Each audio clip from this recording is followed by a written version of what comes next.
옥스포드 영안사전에서는 사이코패스를 이렇게 정의하고 있습니다. 폭력성을 동반하는 이상심리 소유자. 성경을 읽다 보면 도저히 이해가 안 가는 부분이 생기는데요. 그 중에서도 오늘 얘기하는 부분은 정도가 좀 심했습니다. 바로 무화과 나무 저주 사건입니다. 마가복음 11장 12절에서 14절인데요. 배고팠던 예수님이 무화과 나무를 보고 혹시 열매가 열렸나 해서 갔는데 잎사귀만 있어서 화가 난 것처럼 보입니다. 그래서 예수님이 나무한테 말을 합니다. 영원토록 사람이 내게서 열매를 따먹지 못하리라고.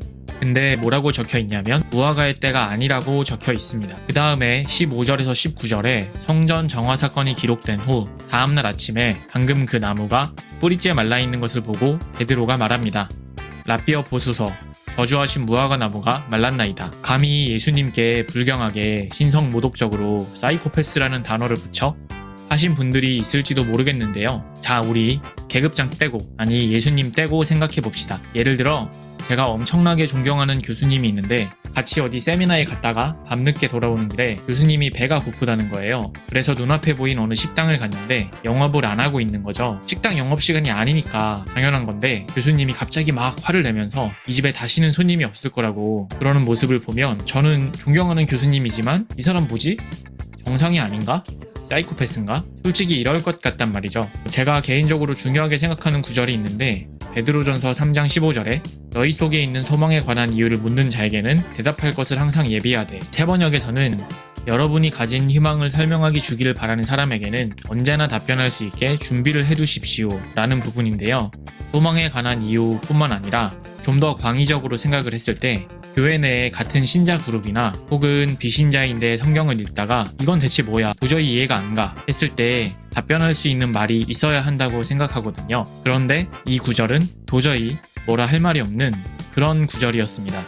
이게 요즘 말로 급발진한다고 아무리 읽고 다시 읽고 여러 번역본을 읽고 온갖 설교를 들어봐도 예수님이 왜 그랬는지 모르겠는 거예요. 그리스 로마 신화에 나오는 인간보다 성질 더러운데 신적 권능만 있어서 마음에 안 드는 애꿎은 나무한테 저주를 퍼붓는 그런 유치한 신인 것 같은 느낌인 거죠. 그래서 이런 구절에는 온갖 영해, 그러니까 영적 해석 혹은 뇌피셜들이 따르곤 합니다.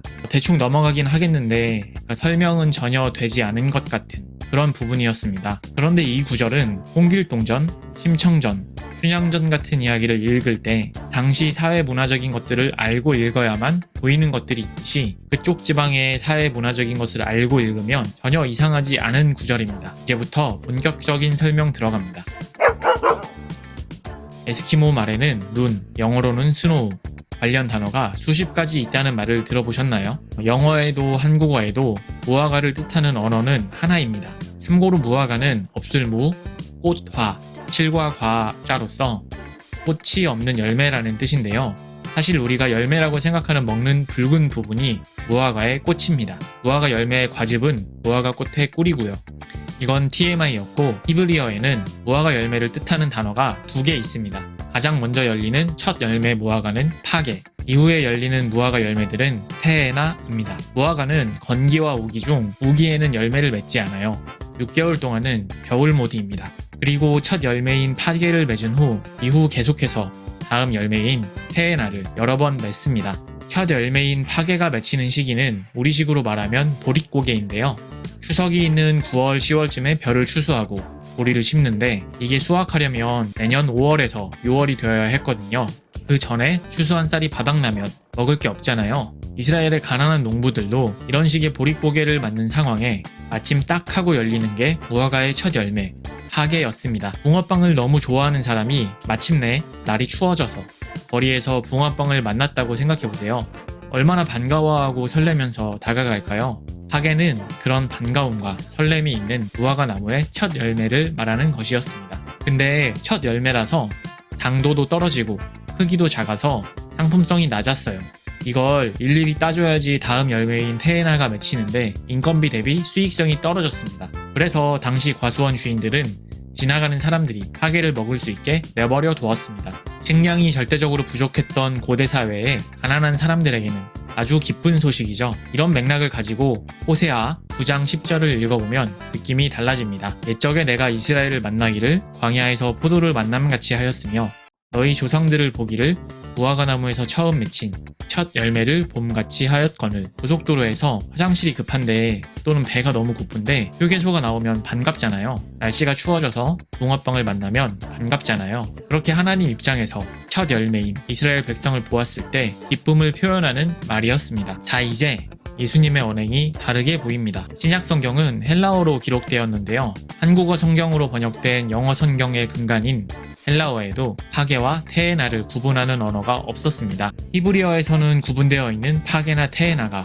구분이 이루어지지 않은 것입니다. 그러면 여기서 무엇이 있을까 하고 예수님이 기대하며 다가갔던 무화과는 파게이고 이는 무화과의 때가 아님이라 할 때 무화과는 테에나인 거죠. 이런 배경을 알고 보면 첫 열매인 파게를 기대하며 예수님은 다가간 건데 마땅히 있어야 할 파게가 없었던 겁니다. 원래는 잎사귀와 함께 파게가 있어야 했는데 파게는 없고 잎사귀만 있는 겁니다. 그리고 성전에서 장사꾼을 내어 쫓는 성전 정화 사건이 바로 이어 적혀 있습니다.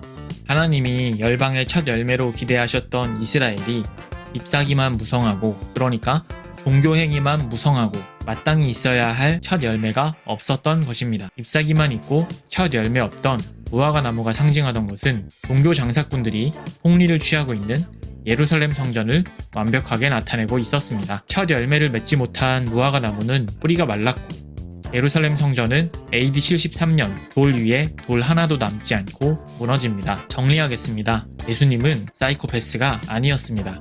무화과 나무는 당시 정치 권력과 결탁해 사람들의 종교심을 이용해 갈취하고 착취하던 종교 장사꾼들을 신랄하게 질타하는 예수님의 현장 교보제였습니다. 오늘 영상은 여기까지입니다. 감사합니다.